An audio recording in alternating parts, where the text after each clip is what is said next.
এক নম্বর কথা হলো, স্বাধীনতার পর থেকে আজ পর্যন্ত আমাদের আকাবের হযরতগণ একজন নয়, দুইজন নয়, বাংলাদেশের হাজার হাজার লক্ষ লক্ষ আলেম পরিষ্কার করে একটি ঘোষণা দিয়েছেন, শহর থেকে গ্রাম পর্যন্ত কাফের কাফের, কাদিয়ানীরা কাফের,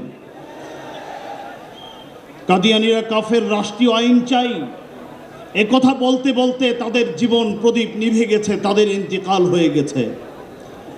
আজকে আন্তর্জাতিক খতমে নবুয়তের এই মহাসম্মেলনের মঞ্চে বাংলাদেশের যে সকল মুরব্বিয়ান আকাবির রয়েছেন, আমি আপনাদের কাছে প্রশ্ন রাখতে চাই, এই আকাবিরগণ জীবিত থাকা অবস্থায় আমরা এই রাষ্ট্রীয় আইন কাদিয়ানী কাফের, এটা আমরা তাদের কাছ থেকে উদ্ধার করতে চাই কি চাই না?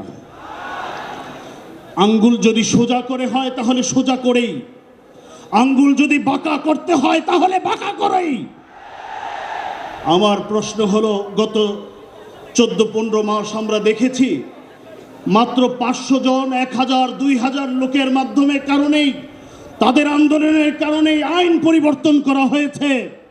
আমি তাদেরকে প্রশ্ন করতে চাই, আর কত লোক সোহরাওয়ার্দী উদ্যানে আসলে আপনারা আইন পরিবর্তন করবেন?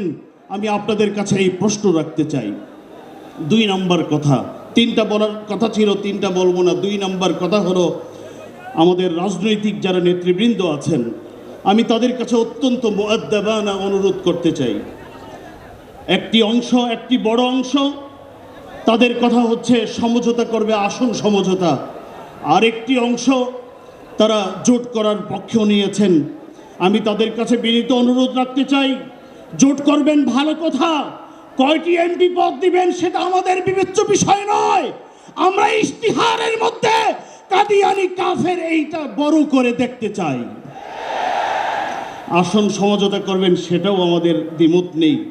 আসন সমঝোতা করার আগে যাদের সাথে আসন সমঝোতা করবেন তাদের ইশতিহারের মধ্যেও কাদিয়ানী কাফের, রাষ্ট্রীয় আইন চাই, এই ঘোষণা তাদেরকে দিতে হবে।